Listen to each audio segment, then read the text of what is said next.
साथियों नमस्कार, कैसे हैं आप सब लोग? आज एक इम्पॉर्टेंट विषय पर हम चर्चा करेंगे जो कि जुड़ा हुआ है प्रिवेंशन ऑफ करप्शन एक्ट से। देखिए, जब भी मामले आते हैं प्रिवेंशन ऑफ करप्शन एक्ट के, उसमें दायित्व जो है प्रोसिक्यूशन पे है टू प्रूव द केस। जहाँ पर मामले ट्रैप के हैं, वहाँ पर शैडो विटनेस का एक महत्वपूर्ण योगदान होता है। ये वही व्यक्ति है जो छुप कर देखता है और सुनता है परिवादी और आरोपी के बीच की बातें। अगर शैडो विटनेस ये कह दे कि मैंने ना देखा ना सुना, इसका डेफिनेट फायदा जो है कंसर्न आरोपी को मिलेगा, जिस कारण शैडो विटनेस एक महत्वपूर्ण स्थान रखता है concerning the success of the cases under prevention of corruption act. अब कैसे पहचाने कि शैडो विटनेस जो है सही है या नहीं है, और अगर वो सही नहीं है तो ऐसे सिनेरियो में किस प्रकार से हम उसके ऑथोरिटी को, किस प्रकार से उसके वर्चस्व को हम चैलेंज कर सकते हैं। देखिए, विटनेस जो है जो फैक्ट कोर्ट को बताता है, उसके आधार पर कोर्ट जो है केस का डिसीजन करता है। जो प्राइम विटनेस है कोई व्यक्ति विशेष किसी केस का, वो होता है कंप्लेनेंट या विक्टिम। उसके बाद विटनेस जो मोशन में आता है वो होता है शैडो विटनेस। अगर हम देखें एसीबी केसेस को या बिजनेस केसेस को, तो उस पर्सपेक्टिव में शैडो विटनेस को नियुक्त क्यों करते हैं कि आप साथ साथ जाइए और कंसर्न बातचीत को सुनने और जो संव्यवहार हो रहा है उसको देखने का प्रयास कीजिए।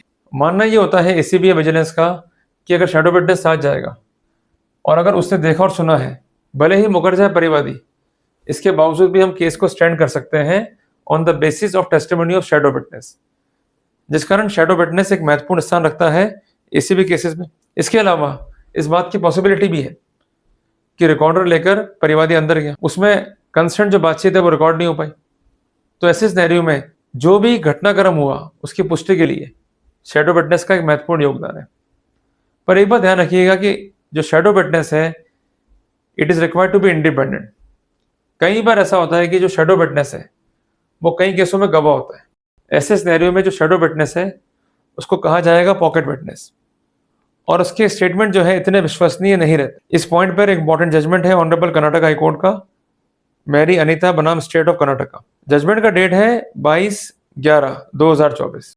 ये आपको मैं इसलिए बता रहा हूँ कि जब कभी भी आप केस को लड़ते हैं तो आप केस की स्ट्रेटेजी को करना भूल जाते हैं, और वो स्ट्रेटेजी ना करना आपके लिए घातक साबित हो जाती है।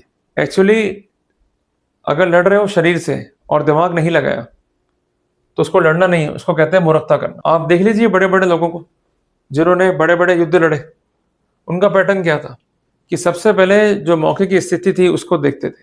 नंबर 2, ये लोग करते थे plannings, and number 3, discuss so that the strategy could come out, और वो केस को जो है जीत सके। केस मीन्स अपनी लड़ाई को।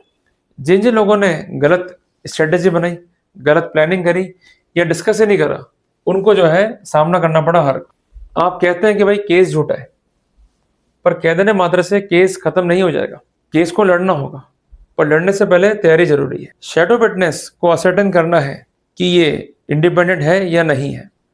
इसके लिए आपको एक ही टूल यूज करना है, वो है आरटीआई। बेसिकली आपको यह जानकारी लेनी होगी कि कितने केसों में कंसर्न जो विटनेस है वो गवाह है। ये आपको इसलिए कह रहा हूं, कई बार ऐसा मालूम पड़ता है इवन जो कंसर्न अक्यूज है उनको भी, कि ये कंसर्न व्यक्ति जो है कई केसों में गवाह है, पर चूंकि इसको नॉलेज नहीं है how to sustain this fact, जिस कारण इस पर्सपेक्टिव में वो अपना इफेक्टिव पक्ष नहीं रख पाता है।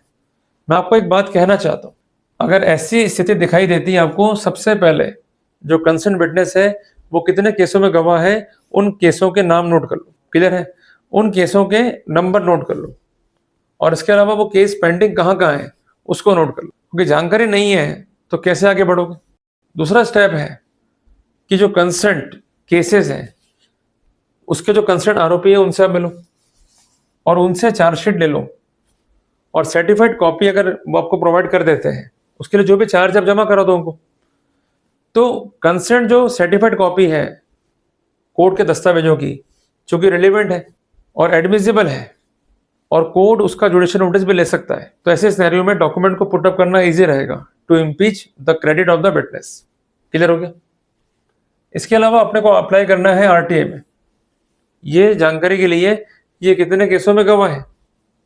अगर जानकारी नहीं देते हैं तो अपने को रिलाई करना होगा on the protocol of section 19(1) of CrPC या 94 ऑफ बीएनएसएस।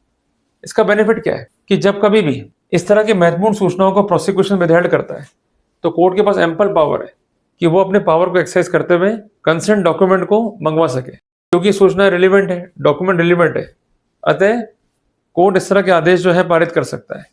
और इस पॉइंट पे सेटल्ड जजमेंट है ऑनरेबल एमपी हाई कोर्ट का वर्ष 2007 का। उस केस में भी कंसर्न आरोपी ने अप्लाई किया आरटीए के तहत, जानकारी नहीं दी गई, उसने फिर अप्लाई किया कोर्ट में, तो अल्टीमेटली कोर्ट को वो अर्जी अलाउ करनी पड़ी कि चूंकि जानकारी महत्वपूर्ण थी, विदहेल्ड कर लिया गया, तो ऐसे सिनेरियो में 19 सीआरपीसी के तहत सूचना को मंगा सकते हैं। क्लियर हो गया? तो मेरा आप सबसे आग्रह ये है कि जिरह जब भी कर रहे हैं तो सिंपल ये नहीं कि 2 पन्ने की जिरह कर ली और आप भी खुश और क्लाइंट भी खुश, ऐसा मत करो भाई। Strategically we have to work out, और उसके लिए बेसिस क्या है कि जानकारी को जुटाया जाए, रिसर्च बहुत जरूरी है। तो जो फैक्ट मटेरियल है, अगर जानकारी में आ गए, आपने इस पर होमवर्क कर लिया और प्रॉपर जो है आपके पास अब जानकारियां हैं, तो ऐसे सिनेरियो में स्ट्रेटेजिकल वे में हिट करना प्रोसिक्यूशन को इजी रहेगा। और जो मैंने आपको लॉ पॉइंट बताया है कि अगर शैडो विटनेस ही पॉकेट विटनेस है तो उसकी जो साक्ष्य की रिलायबिलिटी है और जो कारण है विश्वास करने का, वो बहुत कम हो जाएगा। Ultimately we will have the benefit. तो मैं उम्मीद करता हूँ कि मैंने आपको सब्जेक्ट पे एनलाइटन किया। कोई भी क्वेरी आपकी है तो आप लिख सकते हैं कमेंट बॉक्स में। जल्दी मिलेंगे अपन एक नए सब्जेक्ट के साथ में। टिल देन, जय हिंद, जय भारत।